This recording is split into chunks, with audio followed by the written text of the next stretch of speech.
Hello friends, Indian mom recipe में आप सभी का स्वागत है। और आज मैं आपके साथ शेयर करने जा रही हूँ ये आम की बहुत ही मज़ेदार सी रेसिपी, मतलब आम की कलाकंद, जो केवल हम दो ही आम से बनाएंगे। और उसके लिए हमें सबसे पहले यहाँ पर ले लेना होगा, मैंने 1.5 लीटर के करीब ये फुल क्रीम दूध लिया है, क्योंकि जब भी हम कोई मिठाई बनाते हैं तो हमें फुल क्रीम दूध ही लेना होता है। तो इसमें बॉयल आने देंगे। जब तक दूध में बॉयल आता है तो यहाँ पर मैंगो मैंने पहले से ही धो के रख दिए थे, तो 2 ले लेंगे। अब इन्हें लेने के बाद अब हमें इन्हें छील लेना है, और छीलने के बाद जो इनका पल्प है वो निकाल लेंगे और इन्हें मिक्सी के जार में डालकर इनकी प्यूरी बना लेंगे। पानी वगैरह नहीं ऐड करना है, बस थोड़ी सी स्मूथ सी प्यूरी बना लेनी है। कोई चंक्स वगैरह नहीं रहना चाहिए आम का, हमें ये ध्यान रखना है। तो फ्रेंड्स, जब भी हम कोई मिठाई बनाते हैं तो डर लगता है कि कहीं वो फेल ना हो जाए, और जब बनाने के बाद वो फेल हो जाती है तो दोबारा ना बनाने का मन नहीं करता।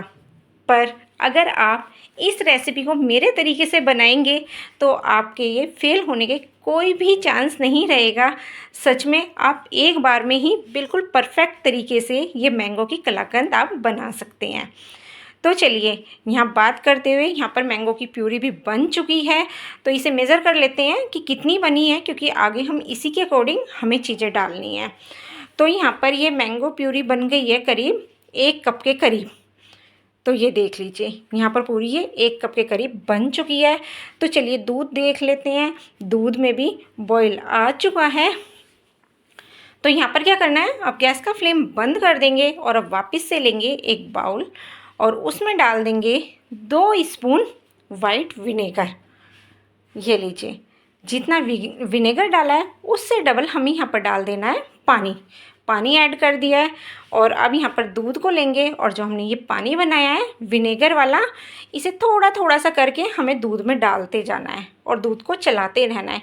एक साथ नहीं डालेंगे ये पानी, बस थोड़ा थोड़ा सा करके डालेंगे और इसे चलाते रहेंगे। जैसे ही आप इसे चलाते रहेंगे मतलब, तो आपको पता लगेगा कि ना दूध फटना स्टार्ट हो गया है, जैसे कि आप देख सकते हैं।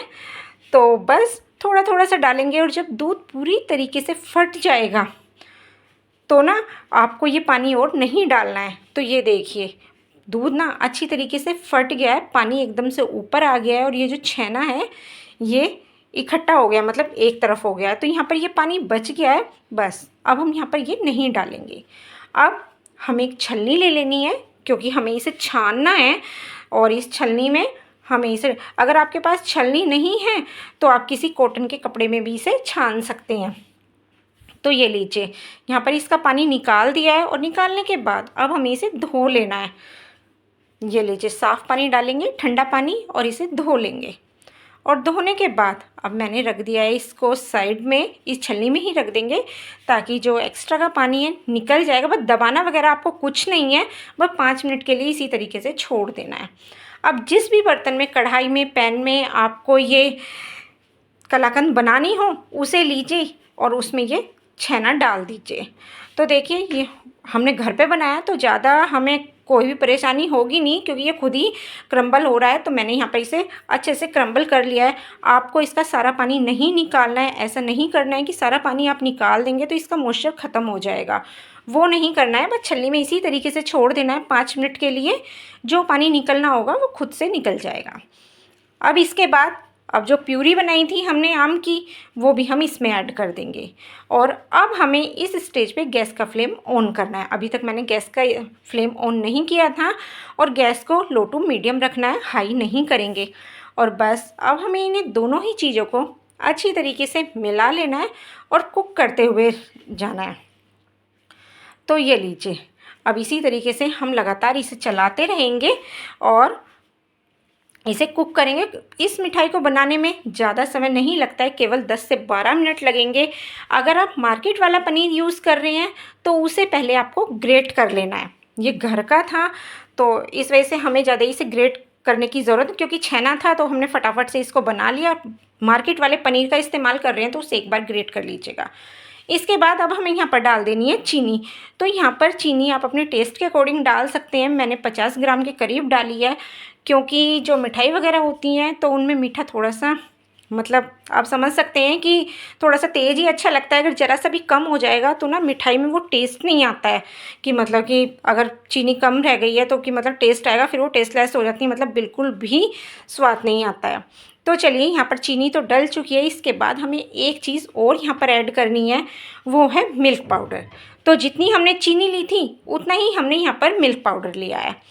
बस मिल्क पाउडर डालने के बाद अब हमें इसे केवल 2 से 3 मिनट और कुक करना है। तो जैसे जैसे आप इसे कुक करते जाएंगे आपको खुद ही पता लग जाएगा कि ये कैसा हो रहा है। देखिए, आप पहले से इसका टेक्सचर देख लीजिए कितना बढ़िया हो गया है।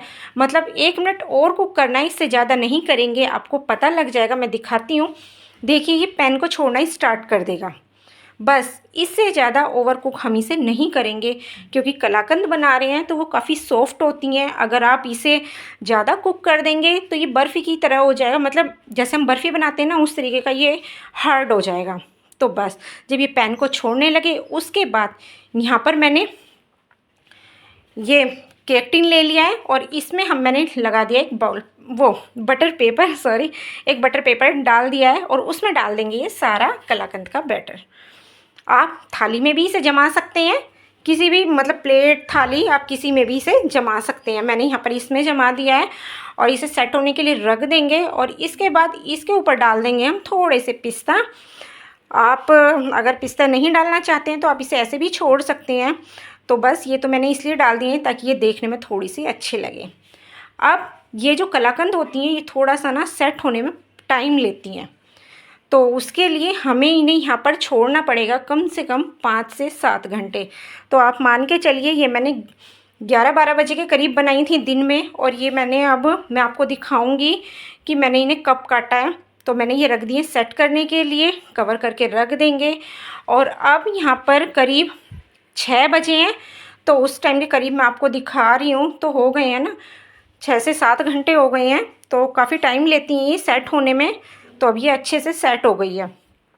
अब यहाँ पर आपको काटने के लिए भी कुछ भी मेहनत करने की ज़रूरत नहीं है कि आपको चाकू लेना है, जी नहीं। ऐसा ही कोई पलटा ले लीजिए, स्पैचुला ले लीजिए, जैसे कि आपको मेरे दिखाने से ही पता लग रहा है। मतलब ये एकदम ना सुपर सॉफ्ट होती हैं, मुंह में घुल जाने वाली कलाकंद होती हैं। तो हमें ज़्यादा मेहनत करनी नहीं होती, बस इस तरीके बहुत ही स्मूथ ये कट कर तैयार हो जाती हैं। ये लीजिए, ये हो गई हैं कट कर तैयार। तो है ना, अगर आप इसी तरीके से बनाएंगे तो ये इजीली ऐसे ही बन जाती हैं, बिल्कुल भी आपकी ये ख़राब नहीं होंगी, ये मेरी गारंटी है। एक बार इसे ज़रूर बनाइए और बना के ये पसंद आए तो प्लीज़ इसे लाइक और चैनल को सब्सक्राइब करना बिल्कुल ना भूलें।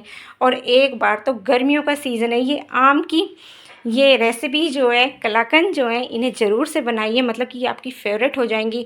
और थोड़ी देर इन्हें फ्रिज में रख दीजिए 1 से 2 घंटे के लिए, और फिर ठंडी ठंडी खाइए और फैमिली को खिलाइए।